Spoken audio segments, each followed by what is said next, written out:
Whoa, it's Wulzy. Welcome back to the Geometry Dash building video. Today I am going to be recreating a background that I did from a stream yesterday that was a bit of a mess. The plan for that stream was to kick off my brand new channel, Wulzy VODs, that I can show you right now.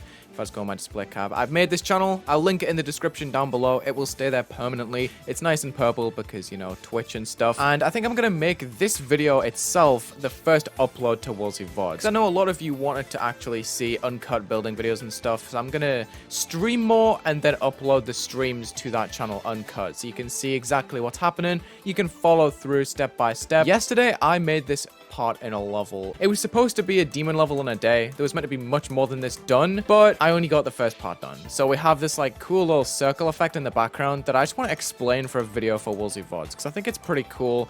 Obviously, this is a bit more advanced than what I'm going to be showing. There's a lot of tampering with the environment. I put glow and stuff above the level, as you can see. If I just go in the editor right here, you can see it's kind of shaded. I'm just going to show you how to make the actual circle effect itself, where the colors inside the circle change when they overlap. I think it's a super cool effect. It's super easy to make, and to prove my point, I'm going to make it in like 5 minutes or so, something like that. I'm going to have a timer on screen. This is probably the perfect time for me to talk about the stream overlay that I've got set up. I have a timer down there, and also if I send stuff in the chat, you'll see it in the bottom corner now. I mean, it's kind of ugly with the link controls being there, but I have them turned off most of the time, so you can see right there, it just slides in the bottom corner. I think it's going to be neat. I have a stream playlist that's just playing this music like live. This isn't edited in. This is literally just from a stream playlist. Spotify is kind of broken. It puts in the wrong pictures for the wrong games, but you know, you get the idea. It's pretty basic at the moment. I'm going to be adding more to it as we go on, but yeah. So let me just turn on this timer and we'll get going, just so you can see how long this is really taking. So it literally just involves semicircles. They're not even semicircles. They're quarter circles like this with outlines above on a new editor layer,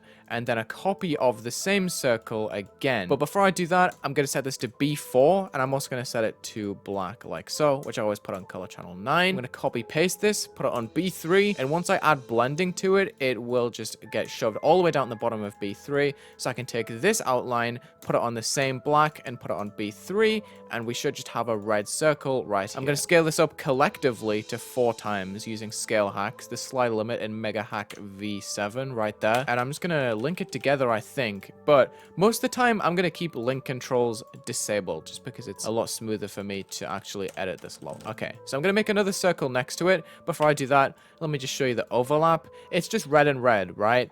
But if I change the red slightly to be more desaturated and decrease the opacity, you can see the overlap right there is slightly brighter, and this will really help once I change the hue of it. So I'm really excited to get into this and show you how this is made. I'm going to change the right circle in its hue to 120. I'm going to have 3 circles, so I need 3 incremented hues that are equally distanced apart, and that will be 0, 120, and 240. The maximum bound is actually 180. You see, I kind of moved the slider past there. 180 and negative 180 are the same as far as GD is concerned. What I'm going to do is copy this circle again, move it plus 60 to plus 180, and then plus 60 again, so it goes back around to 120. So now we have 3 equally spaced hues that are red, green, and blue. And once I overlap these circles together, we have a really cool color overlap here, which shows pink in between this. We have light blue here, and we have yellow in between the green, which is, I don't know, I think it's super cool. What else you can do with this is select the black, and it will collectively tint everything,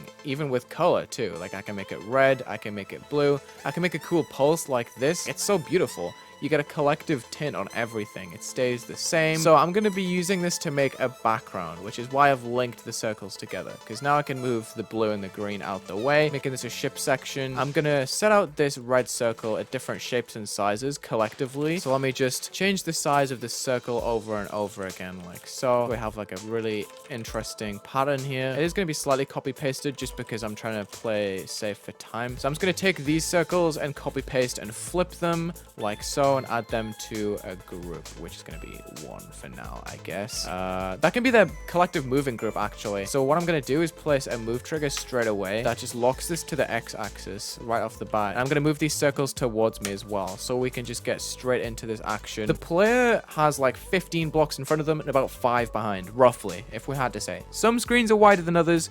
I'm just going to move these circles towards me. So as soon as I play, I have all of these circles in my peripheral right here. So So it's all around me. And then I'm going to set up another movement for the second group that we added. Let's move this 15 seconds, and it's just going to move towards the player like 40 blocks or so. You know, it's not just staying with me. It's moving towards me slowly. So then I am going to take the green circle and repeat the process. Now, obviously, I said this is going to take 5 minutes. It's taking a little bit more, but I am commentating. I think I could probably speed build this in about 3 minutes if I really try. So let me just add the consistent moving group 1 and the extra group 3 that I just added, which is going to be the next movement. We just need to copy paste these now. And you can see they're going yellow whenever this circle overlaps. It's so cool. Like, I made this on a plane at home, and I was just really excited to continue the video and stuff. Oh boy. Yeah, I haven't changed the layer of these at all, so I'm just gonna have to work with like what I've got, literally. I'm just gonna have to keep copy pasting this. What I should have done is put the colors on different layers so I can more easily select them individually, but I guess this is okay. Like, it's not gonna be a problem overall because I've already added the different group to them. So all I need to do is just keep on copy pasting like so, and we can make 3 move a little bit less. 3 is gonna move like 250, I guess. So there's gonna be a slight difference, and the overlap is gonna be showcased a lot better. And what I might do is make some sort of movement vertically, but that can come later. I'm just going to finish off the colors that I have for now. Okay, so I need to add 1 and the next group 4, and we'll just continue with what we've been doing. You can create some really cool depth with backgrounds like these. I mean, all of these circles are technically on the same layer, so I can't really put glow and like differentiate the different layers to them, right? But you can create some really interesting patterns with the speed that they're moving, and like maybe even rotating them around a point. We're not going to move it as far out as the red and green because it doesn't need to move as far. The blue is going to move a lot less, just so we have that. I guess you can call it a parallax effect when certain circles move further than others. So if I just press play now, we have all of our circles moving, and they're creating different overlaps, which is sick. I really like this. Now all I need to do is set out some extra movements. I'm gonna say like, I don't know, 2 seconds move time, ease in out. And we don't need to think about the X. We've already got X movements. We can just focus on the Y. I'm going to move this to the end of the duration line, which you can set up in the extra editor options right here, the duration lines. I am going to set it the opposite direction, but double. And I'm going to move it like 7 blocks in front of the ending. I don't know. It's just a value I chose. It's just so the next movement starts before the previous one is finished, right? So now what I'm going to do is select the leftmost trigger, and I'm going to make this the group parent. And I'm going to select the rest of the move triggers, copy paste, move them up just so I can like differentiate between them, and scale down a bit. So we're going to go to 0.75 scale. That should be enough. And I'm going to change the move time to 1.5, and 4 can be the most frequent right here, like so. So now we should have this like kind of wobbly movement where the circles are moving at different speeds. The easing is atrocious, I'm not gonna lie. I should probably fix that just by increasing the move times on each set. That was really clunky. Like, there's a lot of different stuff you can apply to movements to make it more fluid. I'm just going the most basic route and using ease in out. Here we go. This feels a lot better, I think. Neat. Okay. So this is really harsh, obviously. If you put blocks in front, it's going to be pretty ugly. So what I'm going to do is I'm going to set up pulses for the black color channel, which I made number 9. It's going to have a short fade in time and slightly longer fade out time. And what I'm going to do is I'm going to use the RGB slider right here to get like a nice color that's like pretty interesting to me. I can figure this out super easily. Go ahead and set that up. I'll just use different hues of the same exact placement on the color wheel just because it's easier for me to work out. There's some ugly colors, obviously. This is an easy demonstration just to show you how this effect works and stuff and how you can like tint it. I'm also going to make the background white, so prepare your eyes. It looks a lot cleaner on white because the colors match a lot more easily. Okay, so that's kind of making it less harsh on the outlines. It's making it more interesting too. I mean, obviously this isn't synced to anything, but that's a simple background you can make. You can probably just stick on some extra sized glow on the foreground just to blend it in a bit and make it a bit more interesting, just to kind of wash it out right there. And what I was doing in the level is placing like little beams that go in between. So we have like a little bit of extra coverage that's gonna like wash out the circles at different times. So now we have like a little washed out little beam that moves across, and we have our circles that are changing in their color. That's gonna make sure everything's on don't fade and don't enter, and we should be good to go. Nothing's transitioning on and off of the screen. That took us 12 minutes to record.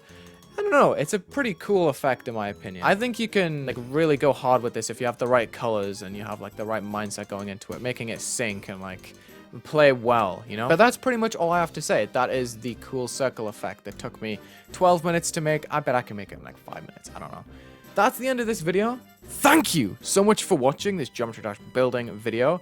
Thank you for watching on Wulzy VODs if you have done so. Hit the subscribe button on both channels. I'll be posting very frequently whenever I stream and edit stuff down. Check the links in the description. Leave a like and subscribe. And as the Wulzy on the screen says, subscribe.